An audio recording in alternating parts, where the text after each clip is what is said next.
નમસ્કાર. નિર્માણ ન્યૂઝની વિશેષ રજૂઆત ટુ ધ પોઈન્ટ કાર્યક્રમ સાથે હું છું યજ્ઞ ત્રિવેદી. દર્શક મિત્રો, આજે વિશેષ કાર્યક્રમમાં ચર્ચા વિચારણા કરવાની છે સ્વાતંત્ર્ય પર્વને લઈને. જ્યારે આપણે સ્વાતંત્ર્ય પર્વની વાત કરતા હોઈએ તો ત્યારે સૌથી મહત્વની બાબત તો એ હોય છે કે આ સ્વાતંત્ર્ય પર્વની ઉજવણી, આ દેશભક્તિ એ માત્ર એક દિવસ પૂરતી નહીં, પરંતુ આને સેવા, કર્તવ્ય અને તેની સાથે સાથે યુવાના વિચારોની સાથે પણ આગળ લઈ જવી એ બહુ જરૂરી છે. અત્યારના સમયમાં આપણા યુથ, ભારતનું યુથ એ અત્યારે વિશ્વમાં ક્યાંક દરેક બાબતે એક ચર્ચાનો વિષય તો છે કે ના ભાઈ, ભારતનું યુથ ઘણું સારું એવું છે, સારી સારી સ્કિલ અત્યારે તો શીખે છે, સારી બાબતોમાં આગળ વધે છે, પણ તેની સાથે આ દેશભક્તિની બાબતને લઈને પણ અત્યારે તો આગળ વધવું બહુ જરૂરી છે. આઝાદીના જ્યારે 79 વર્ષ પૂર્ણ થયા અને 80માં આપણે સ્વાતંત્ર્ય પર્વની ઉજવણી કરતા હોય ત્યારે આ આઝાદીના પર્વને લઈને યુથનું શું માનવું છે, તેમના કયા વિચારો છે, કયા પ્રકારની અત્યારે તો દરેક બાબતો છે કે જેની ઉપર તે લોકો ફોકસ કરતા હોય છે, એ તમામે તમામ મુદ્દાઓ પર મારે આજે ચર્ચા વિચારણા કરવી છે. અને આજે આ મુદ્દાઓ પર ચર્ચા વિચારણા કરવા માટે અમારી સાથે જોડી ગયા છે દેવ બાબાની, સાથે જ ધ્રુવી શાહ અને પૃથ્વીરાજસિંહ જાડેજા, કે ત્રણે અત્યારે તો યુથ એક્ટિવિસ્ટ છે. આપ ત્રણનું સૌથી પહેલાં તો સ્વાગત છે અને આપ ત્રણેયને સ્વાતંત્ર્ય પર્વની ખૂબ ખૂબ શુભકામનાઓ. Thank you so much. Yes Dev, આપનાથી શરૂઆત કરીશું. જે પ્રમાણે આપણે સ્વાતંત્ર્ય પર્વ એટલે કે ઇન્ડિપેન્ડન્સ ડેની વાત કરીએ છીએ, અત્યારના સમયમાં એક નવું ભારત છે, નવું ભારત અને નવા વિચારો છે. નવા વિચાર એટલે બડ ઓબ્વિયસ તમે સમજી ગયા હશો કે હું તમારા દરેક લોકોની વાત કરું છું, એટલે કે તમામ યુથની વાત કરું છું હું. અત્યારના સમયમાં જ્યારે ઇન્ડિપેન્ડન્સ ડે હોય એટલે કે સ્વતંત્રતાની વાત જ્યારે આવતી હોય, તેના સૌથી પહેલાં તો આપ કઈ રીતે જુઓ છો કે અત્યારના સમયમાં એ કેટલી જરૂરી હતી, અને સાથે સાથે આ આઝાદીના પર્વને સૌથી પહેલાં તો આપ કઈ રીતે જુઓ છો? તો સૌથી પહેલા તો હું તમને પણ હેપી ઇન્ડિપેન્ડન્સ અને આઝાદીની શુભકામના આપવા માંગીશ, અને જે પણ દર્શકો છે જોવે છે એમના માટે. હવે વસ્તુ એવી છે કે ઇન્ડિપેન્ડન્સ ડે આપણે અગર સવારે ઉઠીને સેલિબ્રેટ કરવા જઈએ છીએ તો એ ખાલી ફ્લેગ હોસ્ટિંગ કે ભારત માતા કી જય કહેવાનું કે પછી સોશિયલ મીડિયા ઉપર આપણા જે નેબર કન્ટ્રીઝ છે એને ખરાબ વસ્તુઓ બોલીને નથી થવાનું. તમને એક હિસ્ટ્રી વાંચવી પડશે અગર ઇન્ડિપેન્ડન્સ ડેનું તમને મહત્વ સમજવું હોય, અગર તમને આઝાદીનું મહત્વ સમજવું હોય. લોકોને લાગતું હોય છે આઝાદી ખાલી બ્રિટિશર્સથી હોય છે, એવું ક્યારે હોતું નથી. આપણે હિસ્ટ્રી બુક્સને કવર કરતા હોઈએ છીએ, પણ એનાથી પણ વધુ બહુ બધી વસ્તુઓ છે. અગર આપણે બ્રિટિશર્સ, જે આપણા અંગ્રેજો હતા, એની પહેલાથી વાત ચાલુ કરીએ તો આપણું જે દેશ હતું, જે હિન્દુસ્તાન કેવું જતું હતું, એ કોઈ એક કન્ટિન્યુઅસ કન્ટ્રી કે કન્ટિન્યુઅસ ઇન્ડિયન પાર્ટને ડોમિનેટ કરીને કંઈક રિપ્રેઝેન્ટ કરતું નહોતું. એ બહુ ફેલેલું હતું. બ્રિટિશર્સ આયા અમારા દેશમાં, હિન્દુસ્તાનમાં આયા, અલગ અલગ રાજ્યોની એમને ભિડત કરાઈ અને એમને એક્સપ્લોઇટ કર્યું અને આઈને એમને કોલોની બનાવી. કોલોનાઇઝેશન ત્યારથી ચાલુ થયું.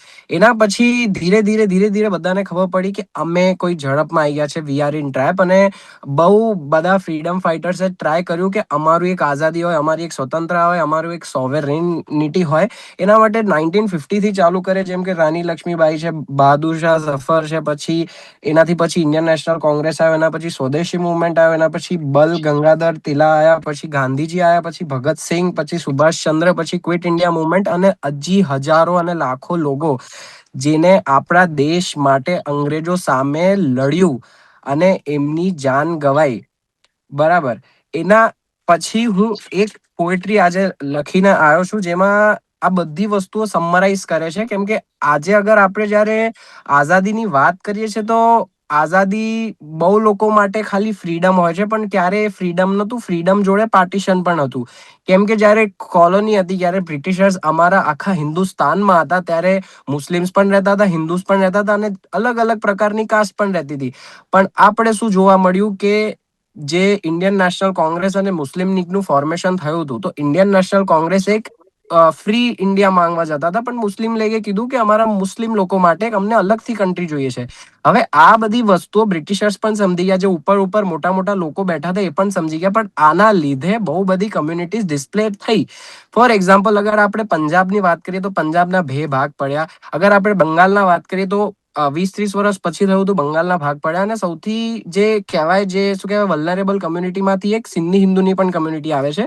આ કેમ ઇમ્પોર્ટન્ટ છે એનું પણ હું એક રીઝન તમને કહીશ. કેમ કે આપણને એવું લાગતું હોય છે કે આપણા દેશનું નામ ઇન્ડિયા છે, પણ આપણે ક્યારે વિચારતા નથી કે ઇન્ડિયા કેવી રીતે પડ્યું. તો હું તમને આજે જણાવીશ.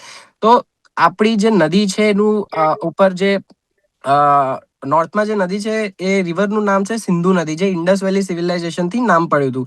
હવે સિંધુ નદી જ્યારે પર્શિયન્સ આવ્યા તો સિંધુ એમનાથી બોલાતું નતું, તો એમને ચાલુ કર્યું સિંધીથી હિન્દુ બોલવું, કેમ કે એ પ્રનાઉન્સ નતા કરી શકતા.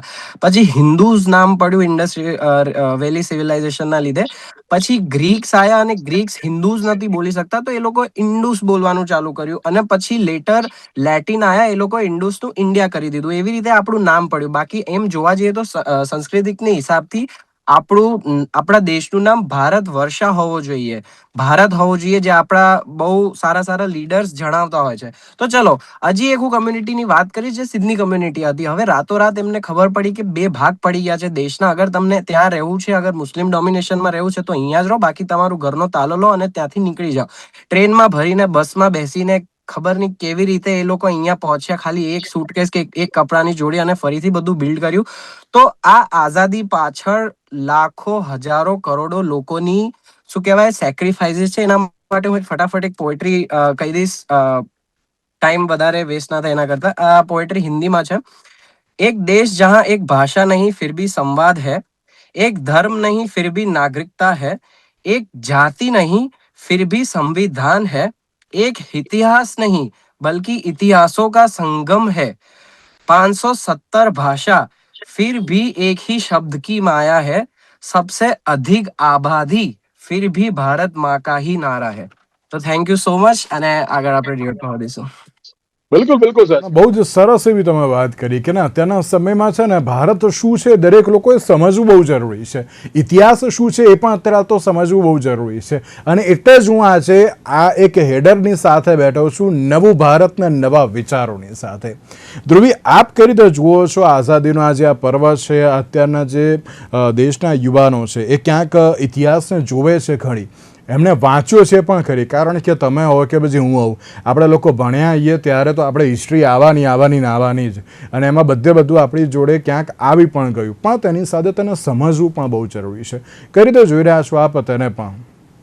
બિલકુલ બિલકુલ, હું દેવ સાથે બી અગ્રી કરું છું કે જ્યારે આપણે ઇન્ડિપેન્ડન્સ ડે ની વાત કરી રહ્યા છે ત્યારે મેં ઘણા લોકોને, યુવાઓને બી કહેતા એવું સાંભળ્યું છે કે ઇન્ડિપેન્ડન્સ ડે સેલિબ્રેટ હવે કઈ રીતના કરીશું, કે આપણને તો બહુ જાતની ફ્રીડમ મળતી નથી, અને એ રીતના એ ઇન્ડિપેન્ડન્સ ડે ને થોડું નીચું પાડી રહ્યા છે. પણ હું એમને બી એ જ વસ્તુ કહું છું, બધાને બી એ જ વસ્તુ કહું છું કે આપણે ઇન્ડિપેન્ડન્સ ડે ની વાત કરી રહ્યા છે તો it is not about the freedom that we have right now. It is about કે પહેલા, વર્ષો પહેલા, જ્યારે કોલોનાઇઝ આપણે થયા હતા ત્યારેથી લઈને ઇન્ડિપેન્ડન્સ ડે સુધી કેટલા ફ્રીડમ ફાઇટર્સે, કેટલા લોકોએ, સમ હેવ લોસ ધેર લાઈફ, લોકોએ જાન ગવાઈ છે.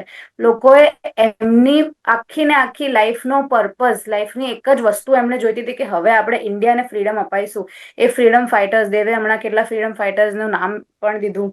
તો એ જે પણ ફ્રીડમ ફાઇટર્સ હતા ને, એવા લોકો જેમના નામ સુધી આપણને નહીં ખબર હોય, પણ જે આ લડતમાં જોડાયેલા હતા અને વર્ષોની મહેનત પછી ફાઇનલી આપણે કોલોનાઇઝેશનથી બહાર આવ્યા હતા, અને પછી પોતે આપણે ઇન્ડિયાને, ભારતને ઇન્ડિપેન્ડન્ટ કહી શકતા હતા. આપણે પોતાનું કોન્સ્ટિટ્યુશન, સંવિધાન બનાવી શકતા હતા. આપણે પોતે આપણી ગવર્મેન્ટ જાતે ઇલેક્ટ કરી શકતા હતા.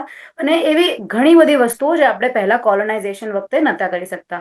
તો હું ઇન્ડિપેન્ડન્સ ડે ને એવી રીતના જોઉં છું કે we are at a state, જે આપણે અત્યારે ભારત જે આટલું બધું ગ્લો કરી રહ્યું છે જે પહેલા હતું એના કમ્પેરમાં, એન્ડ જે રીતના આપણે કેટલા બધા રાઇટ્સ જે આપણને હાલ બી મળી રહ્યા છે, જે પહેલા નહોતા મળી રહ્યા.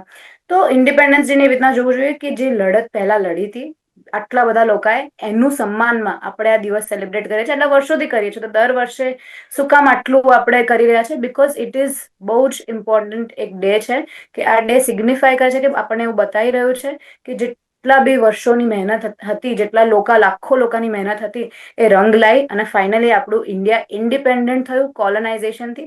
એમાં પાર્ટીશનની બી અગર આપણે વાત કરીએ તો કેટલા લોકો એમાં લડાઈના કારણે, there are so many deaths, એટલા લોકો કોલેટરલ ડેમેજ કહીએ કે ઘણા લોકોની મોત બી થઈ ગઈ હતી ડ્યુરિંગ ધ પાર્ટીશન, અને એ બહુ અગલી સિનારીઓ બી હતો.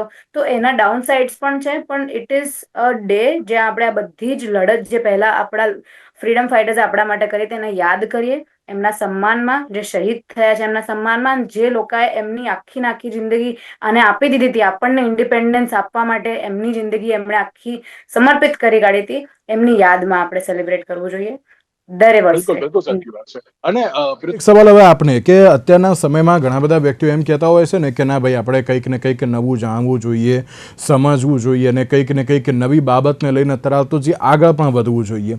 ત્યારે એક બાબત એ પણ છે ને કે અત્યારના સમયમાં ક્યાંક એવું લાગે છે કે ના દરેક લોકોને હવે આપણે હિસ્ટ્રી સમજાવવી એ બહુ જરૂરી પડી ગઈ છે. કારણ કે એમ કહેવાય ને કે અમુક વાર AI આવી ગયું છે, ગૂગલ છે, અને તેના કારણે અત્યારે સર્ચ કરીને દરેક વસ્તુ મળે છે. હું એમાં ના નથી પાડતો, બહુ સારામાં સારી બાબત છે તે, એ કરવું પણ જોઈએ. કારણ કે દરેક બાબતને તરતો સમજવી ને જાણવી, તેને સર્ચ કરવી અને તેને શોધવી પણ બહુ જરૂરી છે. પણ તેની સાથે જે આ સ્વાતંત્ર્ય પર્વની આપણે ઇન્ડિપેન્ડન્સની આપણે વાત કરીએ છીએ, તેને સમજાવવી પણ બહુ અલગ રીતે બહુ જરૂરી છે. એવું નથી લાગતું અત્યારે કે અત્યારના યુથને સમજાવવું પડશે તેમ? હા, સાચી વાત છે. મારા ખ્યાલથી આજના ટાઈમમાં આપણે સ્વતંત્રતાની જે વ્યાખ્યા છે તે બહુ જ વિશાળ બની ગઈ છે.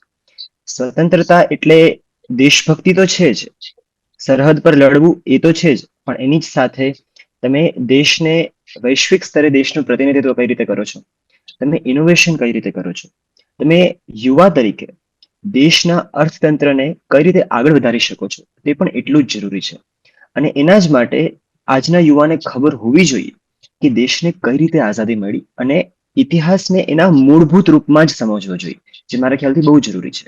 અને એના જ માટે સરકાર ઘણા પગલા લઈ છે, પ્રાથમિક સ્તરે, માધ્યમિક સ્તરે અને ઉચ્ચ માધ્યમિક સ્તરે શિક્ષણ માટે.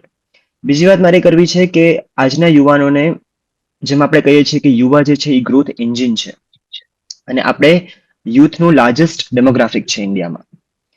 હવે એ જ ઉર્જાને ચેનલાઇઝ કરવી બહુ જરૂરી છે, એ ઉર્જાને એક માધ્યમ આપવું બહુ જરૂરી છે. અને સ્ટાર્ટઅપના થ્રુ મારા ખ્યાલથી માધ્યમ મળે છે યુવાઓને. 2023માં માનનીય વડાપ્રધાને માય ભારત નામનું પ્લેટફોર્મ લોન્ચ કર્યું હતું, જેથી કરીને યુવાઓને ઘણી સ્વર્ણિમ તકો મળી છે વોલન્ટિયરિંગના ફિલ્ડમાં, કોઈ પણ સ્કિલ્સ એમને જે શીખવી હોય એની ફિલ્ડમાં. અને આવા પ્લેટફોર્મથી યુવાઓને એ પ્રકારની તકો મળે છે જે એમને રેગ્યુલર એમના શિક્ષણમાં નથી મળતી. બીજી વસ્તુ, આપણે જ્યારે ઇનોવેશનની વાત કરીએ તો આજનો જે યુવા છે એ સ્વતંત્રતાને એ રૂપમાં સમજે છે કે સ્વતંત્રતા દેશ માટે આઝાદી તો છે જ, પણ આઝાદી કયા રૂપમાં?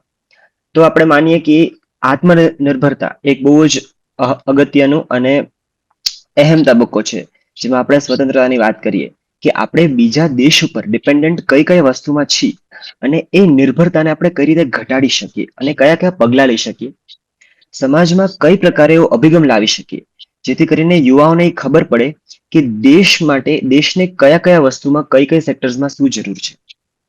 ત્રીજી વસ્તુ, એક બહુ જ સારો પ્રોગ્રામ ગવર્મેન્ટ ઓફ ઇન્ડિયાએ લોન્ચ કર્યો હતો, અટલ ટિંકરિંગ લેબ્સ. શૈક્ષણિક સ્તરે અને કોલેજ સ્તરે સ્ટુડન્ટની અંદર, વિદ્યાર્થીની અંદર સ્ટાર્ટઅપ અને બિઝનેસ કરવા માટેની ભાવના અને અભિગમ જાગૃત થાય, એના માટે આખા ઇન્ડિયામાં ઘણા અટલ ટિંકરિંગ લેબ્સ સેટઅપ કરવામાં આવ્યા છે. ગુજરાતમાં પણ ઘણા છે. અને જેથી કરીને એઓ સ્ટાર્ટઅપ માટે બહુ સારી સારી વસ્તુઓ શીખી શકે છે. ત્રીજી વસ્તુ, આપણે જ્યારે એક કૃષિ પ્રધાન દેશની વાત કરીએ, ભારત કૃષિ પ્રધાન દેશ છે, તો તેના માટે કિસાન માટે પણ ઘણી સ્કીમ્સ ગવર્મેન્ટ લાવી રહી છે, જેથી કરીને જે ખેતી છે એને મૂળભૂત રૂપે તો કરી જ શકાય, પણ એને તમે વૈજ્ઞાનિક રૂપે, સાયન્ટિફિક રૂપે કઈ રીતે કરી શકો જેથી કરીને તમને ફળ વધારે મળે. તો તે મારા ખ્યાલથી એક બહુ સારી તક છે. અને મારા ખ્યાલથી આ એક વસ્તુ મારે કહેવી છે કે જાન્યુઆરીમાં મને વિકસિત ભારત યંગ લીડર્સ ડાયલોગમાં જવાનો સ્વર્ણિમ તક મળી હતી, જેમાં મેં ગુજરાતનું પ્રતિનિધિત્વ કર્યું હતું રાષ્ટ્રીય સ્તરે. હવે આ વિકસિત ભારત યંગ લીડર્સ ડાયલોગ છે ને એક એવી સ્વર્ણિમ તક છે જેમાં આખા ભારતમાંથી સ્કૂલ અને કોલેજના યુવાઓ આવે છે અને વિકસિત ભારત માટેના એમના શું વિચારો છે એ પ્રસ્તુત કરે છે માનનીય વડાપ્રધાનના સમક્ષ. અને પછી એ જ વિચારોનું અમલીકરણ અને ઘડતર થાય છે બજેટમાં. આપણા દેશના જે નાણામંત્રી છે એમને જ્યારે બજેટ પ્રેઝન્ટ કર્યું હતું તો પહેલી વાર એ યુથ ડ્રિવન બજેટ હતું અને યુથ સેન્ટ્રિક બજેટ હતું. એનો મતલબ કે જાન્યુઆરીમાં અમે જે પણ વિચારો પ્રસ્તુત કર્યા હતા એનું જ ઘડતર એ બજેટમાં થયું હતું અને એને જ લક્ષી એ પ્રપોઝલ્સ બન્યા હતા. તો તે મારા ખ્યાલથી એક બહુ જ સારી વસ્તુ છે કે જે પણ યુવાઓના વિચારો છે એનું અમલીકરણ પણ સારી રીતે થાય છે. બિલકુલ બિલકુલ સાચી વાત છે. અને એમ કહેવાય ને કે ના અત્યારે હવે યુથને એક એમ કહેવાય ને કે વિચારસરણીની અંદર હવે એડ કરવામાં આવે છે કે ના હવે તમે પણ તમારા થોટ્સ આપો, અમે એ પ્રમાણે અત્યારે તો વર્ક કરીશું. કે જેનું એક બેસ્ટ એક્ઝામ્પલ કે જે હમણાં જ જોવા મળ્યું પ્રોટેસ્ટ વખતે, કે જ્યાં દરેક લોકો સુધી પહોંચવાનું હતું. પીએમ મોદી અત્યાર સુધી ક્યાંક દરેક લોકો સુધી પહોંચવા માટે ક્યાંક જે ટીવી મીડિયા પર આવતા હતા અને દરેકને એક એમ કહે ને કે મેસેજ પહોંચાડતા હતા. પણ એમને ખબર પડી કે ના ભાઈ જેન્ઝી સુધી એટલે કે આજના યુથ સુધી પહોંચવું હોય ને તો ઇન્સ્ટાગ્રામ ઉપર એક રીલ બનાવીને મૂકો તો અત્યારે દરેક સુધી એક પોઝિટિવ મેસેજ પહોંચશે. પોઝિટિવ કે પછી જે પણ કોઈ મેસેજ પહોંચાડવું હશે એ પહોંચશે અને એ પ્રમાણે અત્યારે તો છે ને સરકાર આગળ પણ વધી છે. દેવ, એક મહત્વની બાબત મારી એ આપને પૂછવી છે કે આપણે એમ વાત કરીએ છીએ કે ના અત્યારના સમયમાં દરેક વસ્તુ શીખવી જોઈએ, જાણવી જોઈએ, સમજવી જોઈએ, બધી બાબત બરાબર છે. પણ અત્યારના સમયમાં દેશ માટે કંઈક કરવું હોય, કંઈક સારું કરવાની આપણે બાબત કહીએ છીએ, પોઝિટિવ બાબત, એમાં અત્યારે એમ કહેવાય ને કે તમારા માટે ઘણી બધી એવી તક છે કે ના એને કેવી રીતે તમારે આગળ લઈ જવી, કેવી રીતે અત્યારે તો તેનો ઉપયોગ કરવો, કેવી રીતે તેને દરેક લોકો સુધી પણ પહોંચાડવી. તો દેશ માટે કંઈક કરવા માટે અત્યારના સમયમાં ઘણી બધી મોટી તક છે. ક્યાંક યુવાઓ અત્યારે તો અમુક વાર ભૂલી જતા હોય છે, અમુક વાર એ બાજુ જોઈ શકતા નથી. તો એને પણ અત્યારે તો જે બતાવી એ બહુ જરૂરી છે તેવું લાગી રહ્યું છે ખરી? બહુ સાચો પોઈન્ટ તમે રેસ કર્યો. પહેલા જે તમે પ્રોટેસ્ટની વાત કરી એ પણ અને આ વાળી વાત પણ કે દેશ માટે કંઈ કરવું અને કંઈ મોટું કરવું એ યુવામાં કંઈ ખોવાઈ ગયું છે કે છે. તો એના માટે હું એક બહુ બેઝિક ઇનિશિયેટિવ લઈશ કે આપણા જે સરકારે લીધું હતું, અને ઇનિશિયેટિવ તો નથી, એ આપણનો બધાનો ગોલ હોવો જોઈએ. ભલે તમે કોઈ પણ પોલિટિકલ આઈડિયોલોજી ફોલો કરતા હોય, એને આપણે કહેવાય મેડ ઇન ઇન્ડિયા. હવે હું મેડ ઇન ઇન્ડિયા કેમ કહું છું? આ મેડ ઇન ઇન્ડિયા હું કઈ મેન્યુફેક્ચરિંગ સેક્ટર અને કઈ સેમી કન્ડક્ટર કે કઈ ઓટોમોબાઈલ સેક્ટરની વાત નથી કરતો. હું મેડ ઇન ઇન્ડિયા ત્યારે કહું છું, made in India with our thoughts કહું છું, made in India with our ideas કહું છું. કેમ કે હું જ્યારે મેડ ઇન ઇન્ડિયાની વાત કરું છું ત્યાં કે બધા યુવાઓને કંઈ પણ કરતા હોય, કોઈ પણ ફિલ્ડમાં હોય, કઈ સર્વિસ હોય, કોઈ પ્રોફેશન હોય, કોઈ બિઝનેસ હોય, એન્ટરટેનમેન્ટ હોય, કોઈ પણ ફિલ્ડ હોય, એમને એકવાર એક થોટ આગળ મૂકવું જોઈએ કે હું સાચે કે મારું કામ કે મારું ક્રિએશન કે મારું ક્યુરેશન સાચે મેડ ઇન ઇન્ડિયા છે કે એ પછી ઇન્ફ્લુએન્સ થાય છે કે એ પછી સોર્સ્ડ આઉટ થાય છે કોઈ બીજા કન્ટ્રીથી. તો સૌથી પહેલા તો યુવાને એ સમજવું જોઈએ કે એ કોઈ પણ ફિલ્ડમાં છે એ લિટરલી મેડ ઇન ઇન્ડિયા છે. એમના પોતાના વિચારો, એમના પોતાનું પર્પસ એની પાછળ છે કે નહીં.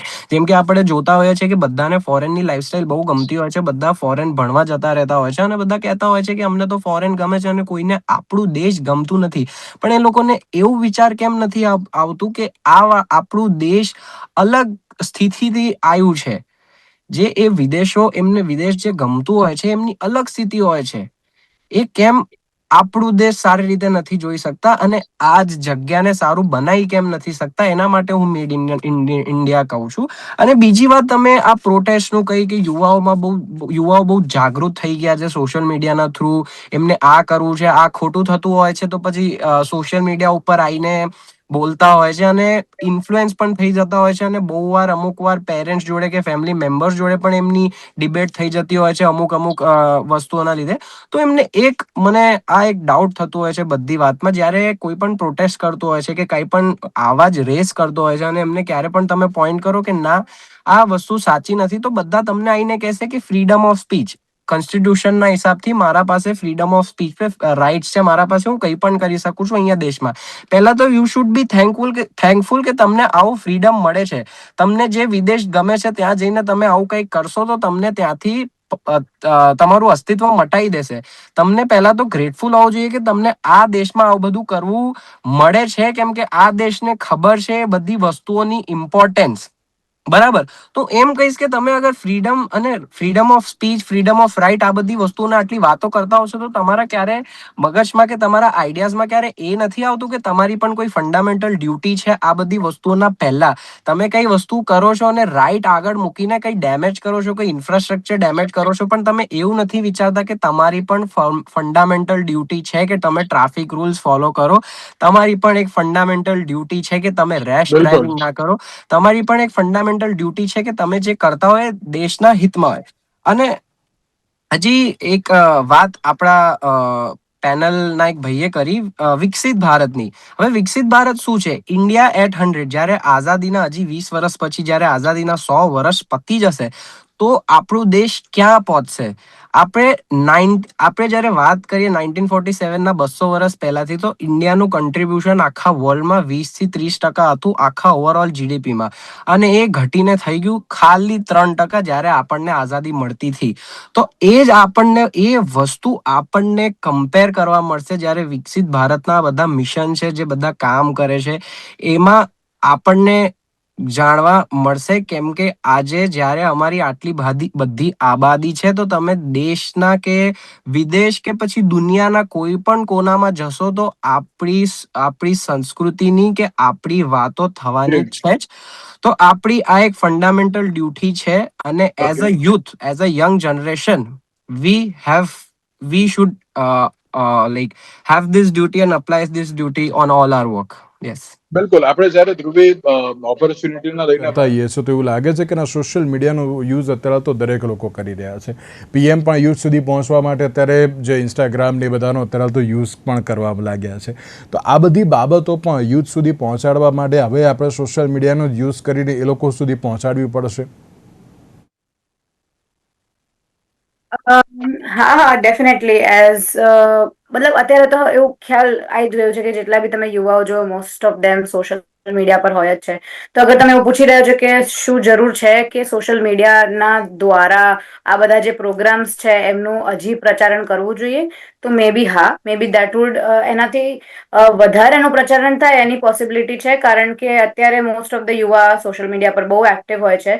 તો જે મિસઇન્ફોર્મેશન, જે ખોટી ઇન્ફોર્મેશન આવતી હોય છે, એના કરતાં વધારે સારું જ છે કે જાતે જ અગર જે સરકાર છે એ સોશિયલ મીડિયાના દ્વારા જ આ બધા જે વિકસિત ભારતના પ્રોગ્રામ થઈ ગયા કે કોઈ બી નવી ઓપોર્ચ્યુનિટી કોઈ બી પ્રેઝન્ટ થતી હોય તો એમને એ સોશિયલ મીડિયા દ્વારા કરે.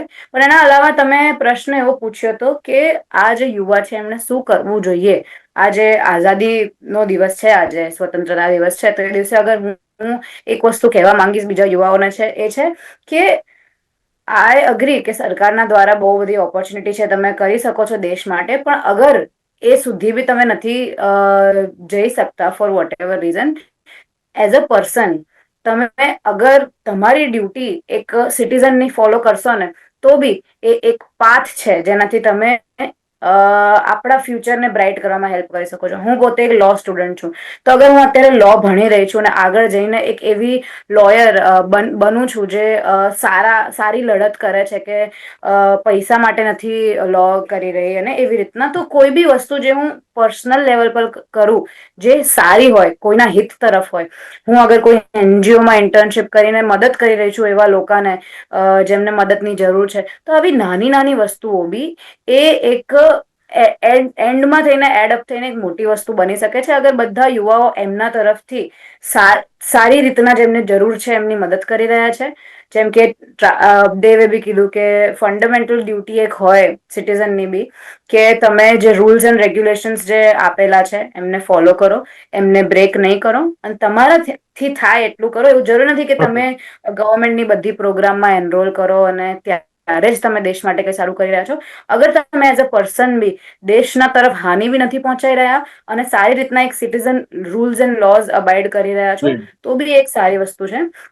અને ઓકે. હજી એક વસ્તુ છે કે આ તમને અગર એવું લાગી રહ્યું છે કે કંઈક ખરાબ ક્યાંય થઈ રહ્યું છે, એના અગેન્સ્ટ અગર તમે બોલી રહ્યા છો તો ત્યારે પણ તમે એક સારા સિટીઝન કહેવાઓ. અગર તમારે ઘરની આજુબાજુ કંઈ ખરાબ થઈ રહ્યું છે અને તમે એમના માટે સ્ટેન્ડ લઈ રહ્યા છો કે એમને મદદ કરી રહ્યા છો કોઈ બી રીતના, તો એ બી એક સારી વસ્તુ તમે કરી રહ્યા છો. તો આજે સ્વતંત્રતા દિવસ છે એમાં અગર તમે સ્વતંત્ર છો અને તમને એવા માણસની મદદ કરી રહ્યા છો જે સ્વતંત્ર નથી, કોઈ બી એમના ઘરની પ્રોબ્લેમ હોય કે કઈ બી હોય, તો એઝ અ પર્સન અગર તમે સારા બની શકો છો, એઝ અ યુવા તમે અત્યારથી અગર એવા વેલ્યુઝ રાખો છો, એવા સંસ્કાર રાખો છો કે તમે એવા જરૂરતમંદની મદદ કરો છો, તો આગળ જઈને આપણા નેશનનું ફ્યુચર બહુ બ્રાઇટ રહેશે. પૃથ્વીરાજસિંહ, એક લાસ્ટ એન્ડ ફાઇનલ કોમેન્ટ્સ આપના તરફથી કે આપણે ઇન્ડિપેન્ડન્સની વાત કરીએ, બધી જ વાત કરીએ, પણ પોઝિટિવ ઓપોર્ચ્યુનિટી યુથ સુધી પહોંચાડવાની છે, તેના માટે એક લાસ્ટ એન્ડ ફાઇનલ કોમેન્ટ્સ આપના તરફથી. મારા ખ્યાલથી જે પણ તકો છે, જે પણ ઓપોર્ચ્યુનિટીઝ છે, એને યુથ સુધી પહોંચાડવા માટે આપણે મીડિયાની જરૂર પડશે. એમાં સોશિયલ મીડિયા તો છે જ, સાથે સાથે ન્યૂઝ મીડિયા પણ આવી ગયું અને પ્રિન્ટ મીડિયા પણ આવી ગયું. શું કામ? કેમ કે આ એવા માધ્યમો છે જેથી કરીને તમે બહુ જ લાર્જ ઓડિયન્સ સુધી એક ટાઈમે મેસેજ પહોંચાડી શકો છો. અને બીજી વસ્તુ છે કે શૈક્ષણિક સ્તરે જ સ્કૂલ અને કોલેજે જે પણ યુથને આ બધી ઓપોર્ચ્યુનિટીનો લાભ લેવો હોય એના માટે એમને એક્ટિવ રહેવું પડશે. અને એક્ટિવ કઈ રીતે રહેવું પડશે? શૈક્ષણિક સ્તરે જે પણ એમને ઓપોર્ચ્યુનિટીઝ મળતી હોય, ધારો કે ડિબેટિંગ પ્લેટફોર્મ્સ છે, કોઈ પણ પબ્લિક સ્પીકિંગ કોમ્પિટિશન્સ છે, તો એમાં ભાગ લેવો બહુ જરૂરી છે. અવોર્ડ જીતવા અલગ છે, એ સેકન્ડરી છે, પણ તમે ભાગ લેશો તેમ તમને પણ તમારી પ્રતિભાનો ઘણો સારો અંદાજ આવશે.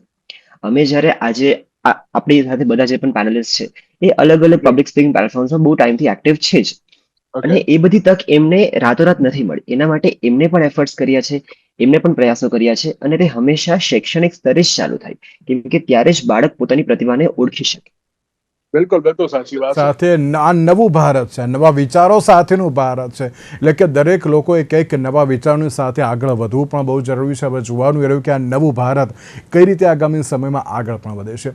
દેવ, ધ્રુવી અને પૃથ્વીરાજ, આ ત્રણનો આભાર અમારી સાથે ચર્ચા વિચારણામાં જોડાવા માટે. Thank you so much.